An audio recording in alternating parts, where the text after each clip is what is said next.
नमस्ते फ्रेंड्स। आज की कहानी मुर्दा घर। रेफलर अस्पताल की 3 मंजिली इमारत उसे किसी विकराल दैत्य की तरह लगी, जहां लोग मरने के लिए ही आते हैं। अस्पताल के वार्डों में गरीब रोगियों की बेपनाह भीड़ थी। चारों ओर चीख पुकार मची थी, किंतु असहाय रोगियों के परिजनों के दुख दर्द को सुनने वाला कोई नहीं था। पिछले 24 घंटे से डॉक्टर बेबुनियाद हड़ताल पर थे। लंबी लंबी कतारों में हाथों में दवा और पुर्जे की खाली शीशियाँ थामे तथा चेहरे पर उम्मीद लिए लोग बिलबिला रहे थे। नर्सें आखिरी सांस दे रही थी। कुछ रोगियों को ऑक्सीजन सिलेंडर के दाम पर कुछ लम्हा जिंदा रखने की प्रयास में जुटी थी। आपातकक्ष के गेट पर खड़े खड़े गिरधर ने यह देखा तो उसे लगा यदि हड़ताल शीघ्र नहीं खत्म हुआ तो गांव वार्ड के एक एक करके सभी रोगी एक दिन शमशान पहुंच जाएंगे और उनके रिश्तेदार एक जिंदा लाश बनकर रह जाएंगे। आखिर यह सिलसिला कब तक जारी रहेगा? बाबूजी सुनिए, कल यहाँ पर एक घायल युवक आया था। दमे से पीड़ित गिरधर ने खांसते हुए काउंटर पर खड़े नौजवान से पूछा। फिर उसने अपनी पपड़ी हो चुके अपने होंठ पर जुबान फेरी। मुर्दा घर में जाके पता करो। रजिस्टर पर निगाह दौड़ाए नौजवान से बड़े रूखा सा उत्तर दिया। गिरधर का दिल एक बार फिर बैठ गया। वह सुबह से अपने बेटे से मिलने के लिए बेचैन था और इधर उधर मारा फिर रहा था। और वह अपने गांव रूपसपुर से 10 मील दूर शहर तक पैदल चलकर आया था।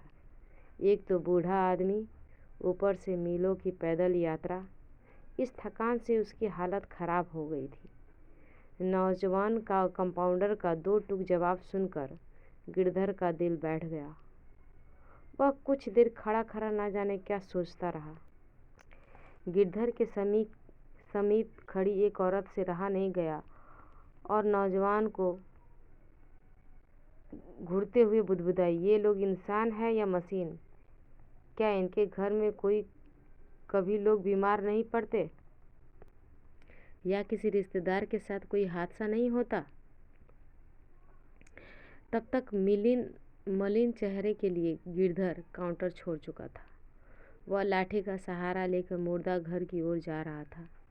वह जैसे जैसे मुर्दा घर की तरफ बढ़ रहा था, उसका दिल बैठता जा रहा था। बुढ़ापा स्वयं में एक बीमारी है, इस बात को अच्छी तरह से गिरधर जानता था। 60 वर्ष की उम्र में ही उसे एक साथ दमे और गठिया ने आ घेरा था।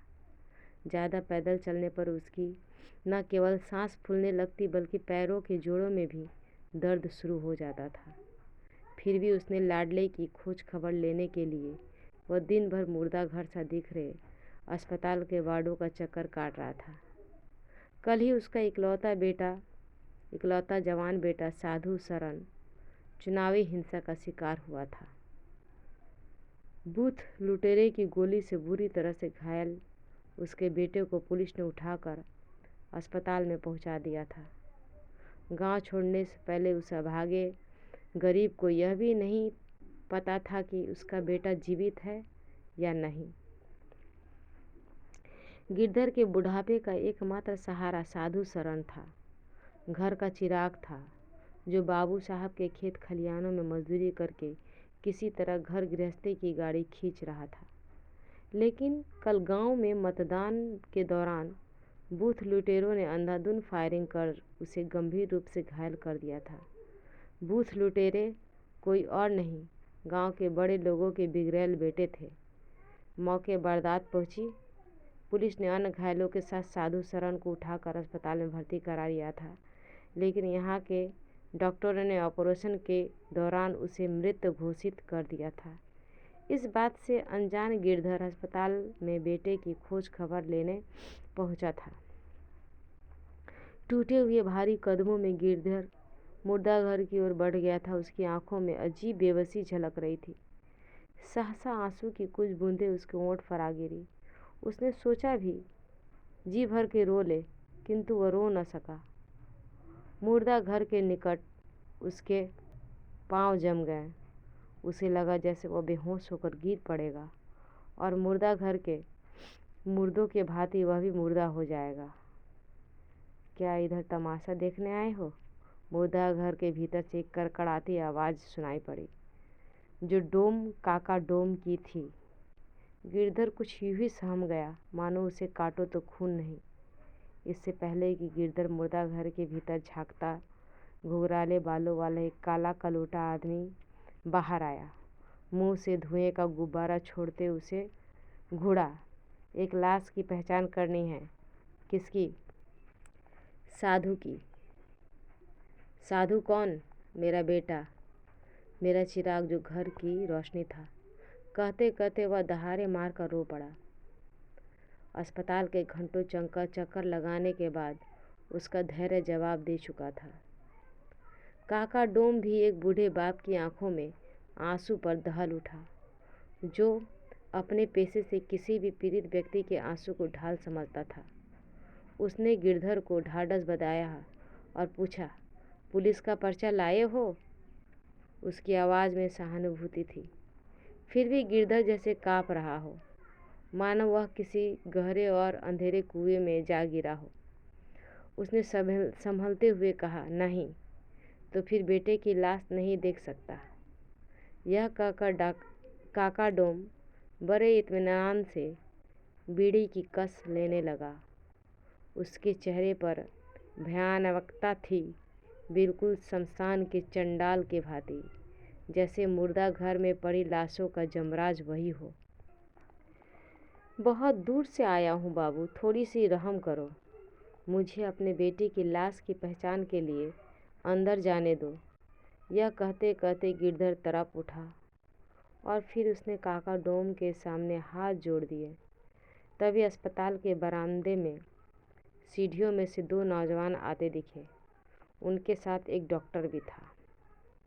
गिरधर की बुझती हुई आंखों में एक आशा की लौ टिमटिमाने लगी। उसमें उम्मीद जगी, डॉक्टर के कहने पर काका डोम उसे बेटे की लाश के पास जाने देगा। लेकिन यह क्या? डॉक्टर ने काका डोम को कुछ इशारा किया। इससे पहले कि गिरधर कुछ समझ पाता, काका डोम ने दोनों नौजवानों को मुर्दा घर में बुलाया। थोड़ी देर में काका डोम सफ़ेद चादर से ढकी एक लाश को बाहर घसीटते हुए लाया। फिर वह गंगा तट पर बने एक 2 मंजिला भवन में ले गया, जो चिकित्सक प्रयोगशाला था। इसके साथ डॉक्टर और नौजवान भी हो लिए। मुर्दा घर को सुनसान देखा तो गिरधर के बेटे की लाश देखने का सब्र भी टूट गया।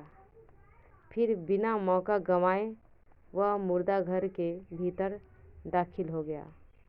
अंदर गहरा अंधेरा पसरा था। कमरे में बदबू व्याप्त थी। छोटी सी खिड़की से हल्की रोशनी आ रही थी। सूखे खून के धब्बों से फर्श काला पड़ गया था।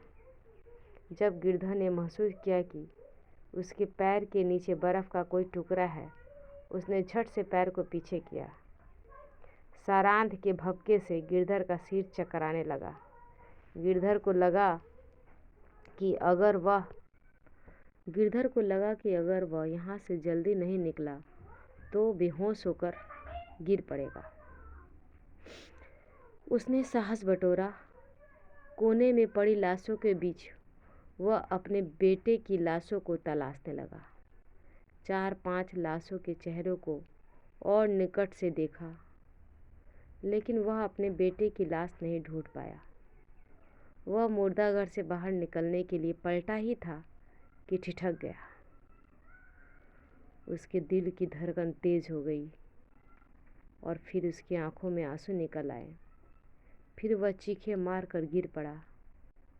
उसने अपने बेटे की लाश पहचान ली थी, जो उसके कदमों में पड़ा था। उसके शरीर पर गोलियों के कई निशान थे। प्रयोगशाला में लाश पहुंचाकर काका डोम आए तो वह गिरधर को नहीं देख चौंका। फिर क्या? फिर कुछ सोचकर मुर्दा घर के भीतर जाकर देखा। वहाँ गिरधर लाशों के बीच बेहोश पड़ा था। उसने गिरधर को घसीट कर बाहर निकाला, फिर उसे होश में लाया। फिर गिरधर काका डोम के सामने गिड़गिड़ा रहा था। वह मुर्दा घर के बाहर फुट फुट कर रो रहा था, चीख रहा था, अपने बेटे की लाश की भीख मांग रहा था। लेकिन उसकी आवाज़ अस्पताल परिसर में सुनने वाला कोई नहीं था।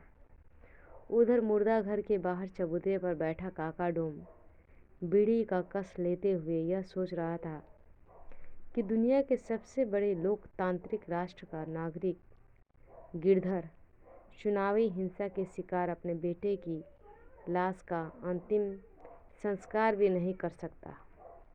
इसके लिए वह जिम्मेदार है या व्यवस्था? दरअसल इस देश में लोकतंत्र के नाम पर सत्ता बदलती है, पर व्यवस्था नहीं बदलती। सत्ता का चेहरा बदलता है, चरित्र नहीं बदलता। यह सिलसिला बरसों से आ रहा है। ऐसे में गिरधर जैसे न जाने कितने बापों को अपने बेटे के अंतिम संस्कार से भी वंचित किया होना पड़ता है। सत्ता के चेहरे के साथ साथ चरित्र बदलने के लिए 100 करोड़ आवाम को महात्मा गांधी जैसे महापुरुष के अवतार की प्रतीक्षा करनी होगी। यही कहानी थी मुर्दा घर की।